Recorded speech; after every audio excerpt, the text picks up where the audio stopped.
Hey guys, Barnyard here from VeggieCoin, and today we're looking at how to find good altcoins to invest in 2018.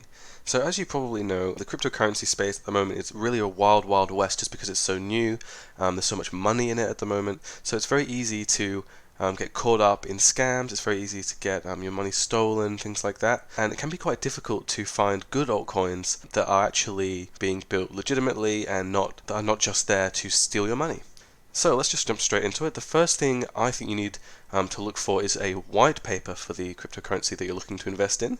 So if we look at a very popular and successful cryptocurrency such as Ethereum, we get this 193-page white paper. But not only that, it's a very technically minded white paper that tells you exactly how Ethereum works, gives you diagrams, even jumps a little bit into code as well, and really it goes into massive detail explaining exactly what Ethereum is, how it works, and what it is intended to be used for. And then if we choose, let's say, a less successful cryptocurrency, one that maybe isn't traded very much anymore, we go all the way down into like the top 1,000 and below. I actually just found this one here for a coin called Dreamcoin, which is number 1274, and as you can see, this is their white paper here, so there's not much information at all. It isn't really well planned out. It doesn't really explain what Dreamcoin is very well. It doesn't show how it's going to work and all that sort of thing. So this is a really big red flag for me if I was to invest in Dreamcoin, for example. So that's one thing that you really need to think about when investing in altcoins. Do they have a white paper? And not just because they need to have a white paper for the sake of having a white paper, but it really shows that the team understands what they're trying to build. It shows that they're being transparent with what the cryptocurrency is for. But not only that, it shows you how competent the team is, whether or not they have an idea which is feasible, because there are a lot of cryptocurrencies out there that are just cryptocurrencies for the sake of cryptocurrencies. Because there's so much money in it, there's a lot of people just jumping in trying to make a quick buck. You really need to sift out all the trash to find the good altcoins. And a white paper is a really good way of analyzing whether or not a particular altcoin is worth investing in. So once you've found a really nice altcoin that you think is going to do very well, you've had a look at the white paper, seems legit, it's not just a whole bunch of marketing jargon and mumbo jumbo to get people excited to invest. It actually has some integrity in the text, and also it has a utility in the cryptocurrency space. So the blockchain that they're using and the idea they have actually work together. Once you have all of that locked down, then you want to start looking at does the team have their faces on their website. So let's see if we can find another cryptocurrency that has done incredibly well. So if we go to NEM, for example, which is a personal favorite of mine, if we head to their About page, we see all of the people that are actually running this company. And I think that's really important because it shows that they're not scared to show their faces, because they're not doing anything weird or illegal, not trying to steal your money. It holds accountability to these people should anything go wrong with NEM. So this is a really, really important thing, in my opinion, if you're looking at investing in altcoins, but also if you're looking at trading on an exchange as well. If they've got their face on the website, that's really, really good sign. Also, one thing you want to check is you just want to right click one of these images and just search Google for the image to make sure that it's not just a random Pixabay or Imgur picture that they've bought from Shutterstock or what have you, and just put that in its stead. You need to make sure that these people are actually real people, and it looks like here that this isn't just a stock photo.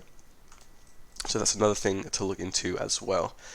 Another thing you want to look at is their website. Make sure that all the information is there that you need. Things like the founding members, the purpose of the coin, where you can purchase it, all that sort of stuff. It's all laid out nicely.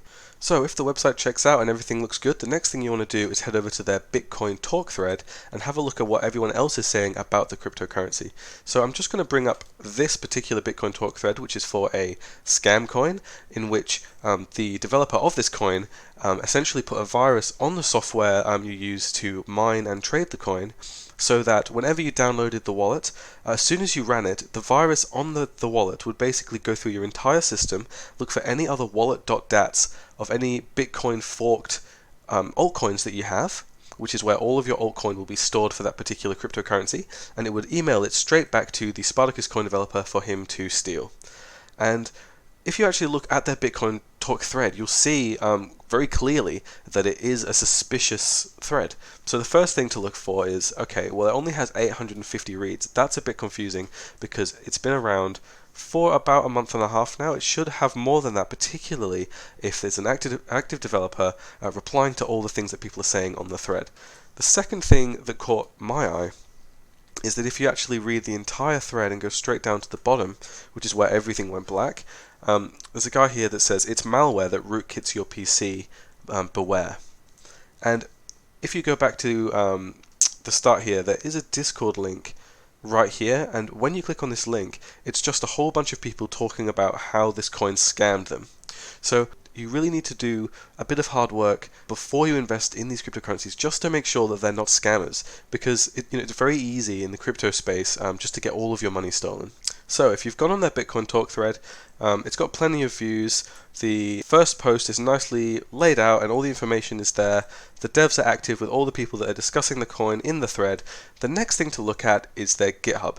So if we go back to the Ethereum GitHub, we can see that there's a lot of stuff going on in there. So if we just go to one of the three things they have, so let's go to the C++ client of Ethereum, which probably will be the biggest one they have. We can see here that a lot of the files have been changed very recently, which means that the developers of this coin are still incredibly active.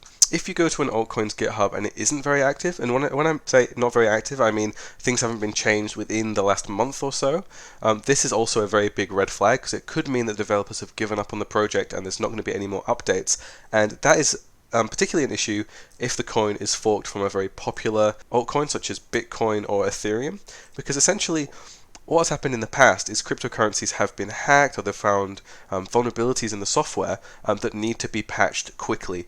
And if your cryptocurrency is forked from Bitcoin, for example, and then a vulnerability in Bitcoin is found, there is a very high percentage that the vulnerability might be found in your system as well, and you would need to merge the changes that are done to Bitcoin to fix it into your repository. And if that isn't happening when there's a major leak, that is a significant problem for your altcoin. So there are a million other things to watch out for when you're looking at getting into altcoins or ICOs, but I'm just going to leave you with this last one, and it's ICOs that offer huge discounts if you get in early or if you get a huge amount. And essentially, the reason this is bad is because people that get in super early will be able to get a large chunk more than people who invest later, and then when the coin hits the market at the price that people buy at the end of the ICO stage, the coins that were bought at the very start of the ICO or pre-ICO will be bought at half the price, or even quarter of the price, or a tenth of the price that people are buying them at the end. And these people will have made, 2 times, 4 times, or even 10 times their money if they dump the coins